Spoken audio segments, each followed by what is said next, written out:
पिछली वीडियो में हमने एक इम्पॉर्टेंट सवाल डिस्कस किया था कि इंडिया ग्रो करेगा और क्या हम उस ग्रोथ में पार्टिसिपेट कर पाएंगे।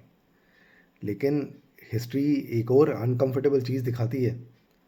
हर मार्केट साइकिल्स में बहुत सारे इन्वेस्टर्स पार्टिसिपेट करते हैं, लेकिन सब पैसा नहीं बना पाते। और इंटरेस्टिंग बात यह है कि प्रॉब्लम अक्सर मार्केट नहीं होता, प्रॉब्लम होता है इन्वेस्टर का बिहेवियर। अगर आप मार्केट साइकिल्स को ध्यान से देखें तो जनरली 3 टाइप के इन्वेस्टर्स दिखाई देते हैं, और लॉन्ग टर्म में वेल्थ अक्सर एक ही टाइप का इन्वेस्टर क्रिएट करता है। और आज हम एग्जैक्टली वही समझने वाले हैं। बहुत लोग बिलीव करते हैं अगर कंट्री ग्रो करेगी तो मार्केट भी स्मूथली ऊपर ही जाता रहेगा, लेकिन रियलिटी थोड़ी डिफरेंट होती है। मार्केट कभी स्ट्रेट लाइन में ग्रो नहीं करते, ग्रोथ के बीच में शार्प करेक्शंस भी आते ही हैं, और हिस्ट्री बार बार यही दिखाती है। उससे पहले, हाय, आई एम नितिन घई। मैंने एक नॉर्मल सैलरीड इन्वेस्टर के रूप में इन्वेस्टिंग स्टार्ट की थी। Over time long term discipline और लर्निंग ने मुझे amphi register mutual fund distributor बनाया। अगर हम हिस्ट्री की बात करें तो इसका परफेक्ट एग्जांपल मुझे लगता है जो 2008 का ग्लोबल क्राइसिस था। उस वक्त निफ्टी ने 50% से ज़्यादा करेक्शन देखा था। सेंटिमेंट्स बहुत नेगेटिव थे। कई इन्वेस्टर्स को लग रहा था कि रिकवरी मुश्किल होगी, लेकिन कुछ साल बाद मार्केट फिर रिकवर हुआ। और अगर हिस्ट्री के और उसको हम देखें तो 2020 उसमें भी यही था। तो अगर पैटर्न पे हम ध्यान दें तो एक ही पैटर्न रिपीट होता हुआ दिखता है। मार्केट गिरता है, रिकवरी आती है, और ग्रोथ स्टोरी अपनी स्टोरी बताने के लिए सर्वाइव करती है। लेकिन एक चीज़ जो है वो डिफरेंट होती है, वो है इन्वेस्टर का बिहेवियर।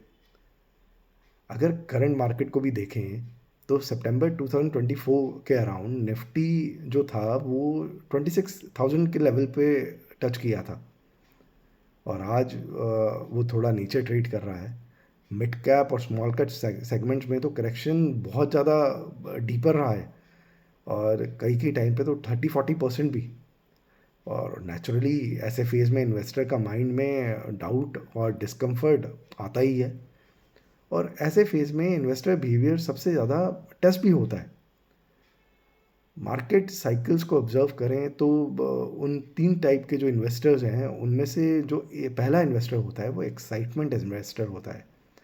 ये इन्वेस्टर यूजुअली तब इन्वेस्ट करता है जब न्यूज़ पॉजिटिव होती है, जब मार्केट्स हाई पर होते हैं, और जब ग्रोथ स्टोरी को जगह जगह डिस्कस किया जा रहा होता है। एंट्री एक्साइटमेंट में होती है, लेकिन जब करेक्शन आता है फियर भी उतना ही स्ट्रांग होता है, और कई बार एग्जिट भी वहीं हो जाता है। दूसरा टाइप होता है वेटिंग इन्वेस्टर का। ये इन्वेस्टर अक्सर बोलता है कि थोड़ा और क्लैरिटी आने दो, मार्केट सेटल हो जाए फिर इन्वेस्ट करेंगे। प्रॉब्लम ये होती है कि मार्केट कभी परफेक्ट क्लैरिटी के साथ मूव करता ही नहीं है, और जब क्लैरिटी आती है तब तक मार्केट काफ़ी मूव कर चुका होता है। आपने भी शायद रियल लाइफ में आपने देखा ही होगा, जब आप सोचते हैं तब तक मार्केट बहुत ऊपर जा चुका होता है। और फिर एक तीसरा टाइप आता है क्वाइट इन्वेस्टर का। ये इन्वेस्टर हेडलाइन ज़्यादा फॉलो नहीं करता, ज़्यादा एक्साइटेड भी नहीं होता, ज़्यादा पैनिक भी नहीं होता।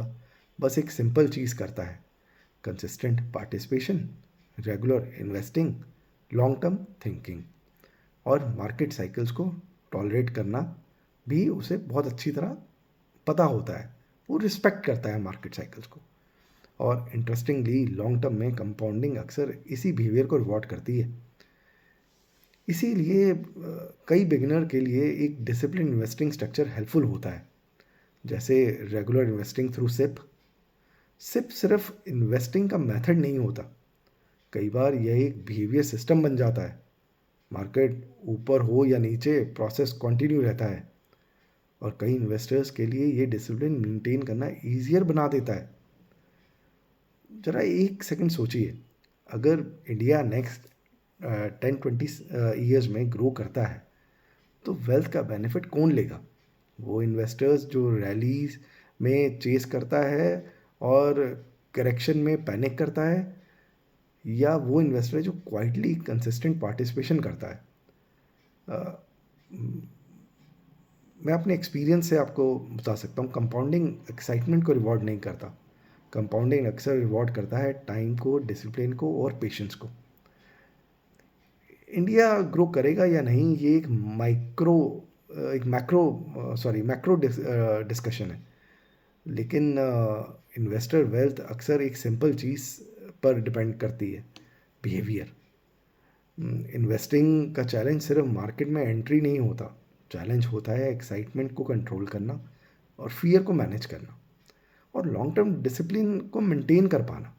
क्योंकि कई बार वेल्थ क्रिएट होती है परफेक्ट टाइमिंग से नहीं, बल्कि लॉन्ग टर्म इन्वेस्टेड रहने से। यहाँ एक इम्पॉर्टेंट क्लैरिफिकेशन ज़रूरी है, ये वीडियो इन्वेस्टर एजुकेशन और अवेयरनेस के पर्पज़ से है।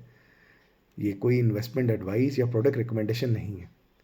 हर इन्वेस्टर की सिचुएशन डिफरेंट होती है, गोल्स, टाइम हॉरिजॉन और रिस्क कंफर्ट अलग होता है। इसलिए इन्वेस्टिंग डिसीजन लेने से पहले क्वालिफाइड फाइनेंशियल प्रोफेशनल या म्यूचुअल फंड डिस्ट्रीब्यूटर से कंसल्ट करना हेल्पफुल हो सकता है।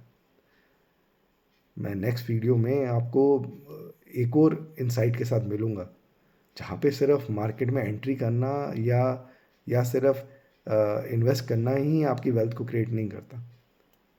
तो उस टॉपिक पे हम और एक बहुत इम्पॉर्टेंट एस्पेक्ट को डिस्कस करेंगे। Thank you for your time.